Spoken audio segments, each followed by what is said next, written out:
Of course, it's going to be a bummer for a lot for the team. Those guys have been here since day one when Coach Frost got here. At first it was it's hard.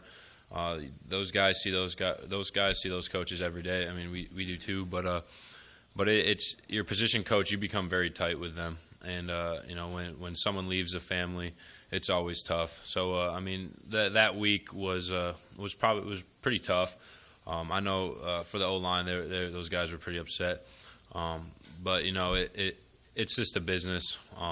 Unfortunately, it just comes with that job. And I wish those coaches the best of luck. I know my family just went through it. It's a stressor, and it's a big stress on those guys. But I think this week we did a really good job of putting that behind us really, and focusing on what the task at hand is. And I'm pretty excited how the guys came out today to practice. The O-line was firing out the ball, and nothing bad has come out of it really. I mean, other than losing part of the family. So the reaction of those guys were pretty good. You're underclassmen. Was it hard in the weeks before last week to wonder about Scott's status, and what did it mean to you to hear then that he's definitely coming back? Yeah, it was a big sigh of relief for me personally. I know a lot of guys probably felt the same way. It's hard because you try not to pay attention to a lot of that while you're in season. You try to focus on what's at hand with the games that we're playing. But as the season went on and more talk was coming up about it, it was, like I said, a big relief to know what was going on and what's going to happen. And I'm so excited that he's coming back. I think Coach Frost is building something really special here. The culture is where we need it to be. We just need those one point game or one score games are killing us, and I think we're getting really close to figuring out how to do it. How meaningful are these next two games? The Bulls out and all this. How important are these next 2 games? They're huge. I think these next 2 games are culture games. The games are for trophies. And I think our guys know that. And like I said 2 weeks ago, it's another opportunity to go out there and show what we got. You can't take any game for granted, even if that's you don't even make it to a bowl game. You can't really even focus on that. It's one game at a time. And Wisconsin's a good team. It's for defensively. They're always tough up front, physical. But that's what we like. It's another good challenge for the D-line. But yeah, no, we're excited about these next 2 games. They're big games. This could change a lot. So yeah.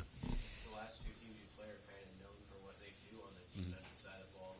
Does that kind of excite you guys to that part of it? Because you guys think you have a pretty salty defense to sort of match. I know you're not going against them, but that sort of showing what you got. Yeah, I think we like to do that every game. Anytime we line up against a team like Iowa or Wisconsin, I know offensively they got big guys. Both teams do, and then defensively they're a very good defense too. But anytime we get, I said earlier, trophy games. These are big games for us. These are 2 rivalry games, and I think both offense and defense are really excited for this opportunity. How much do you guys? You guys obviously are concerned about yourselves and trying to put out your best performance, but do you guys at all get any motivation from trying to ruin someone else's season? Absolutely. We especially, with Ohio State, that could have changed the whole college football playoff, the lineup. Unfortunately, it didn't come out the way we wanted it to. But we have another opportunity here with Wisconsin. They're a lot of people are calling them an up and coming team. They started the year out kind of shaky, but now they're doing pretty well. And they're ranked too, and same with Iowa. These guys. They're always good teams. There's always a battle between these 2 teams with Nebraska and Iowa and Wisconsin.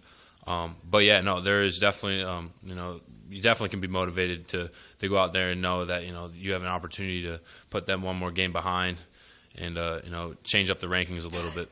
What's losing JoJo for these last 2 mean to the defense, and what do you see as sort of, you've seen the younger guys behind him, how ready are they for it? Yeah, losing JoJo's huge.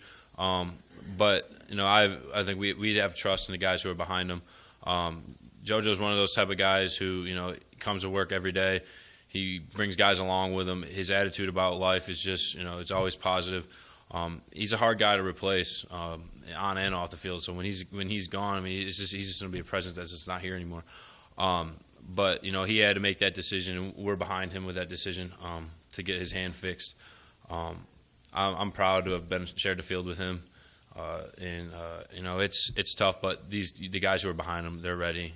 It's their time now too. So. Casey, it's easy with this defense to look at it and see a lot of older guys, a lot of sixth-year seniors, who's been in the system 3-4 years. When you look at it, you see the young core of this defense, or you have guys who are a couple years in. What do you see? What gives you optimism about the defense moving ahead? Personally, I think that the young guys are, they're about ready. I think the huge thing about them was kind of similar to the situation I was in 2 years ago with, Carlos and Khalil, and being able to learn from them. These young guys have a lot of really good football players to watch and learn from. And, I think that's going to be huge in their development. They just got to be they've been being sponges the whole year. They're taking learning and stuff like that. They just have to know when it's their opportunity, they got to perform. And they got to produce, which I'm 100% sure they will. But yeah, no, I haven't really looked at it in that way yet because we're still kind of in the season. But I think I'm very positive about the next group of core young guys who are coming up and who will be gamers next year.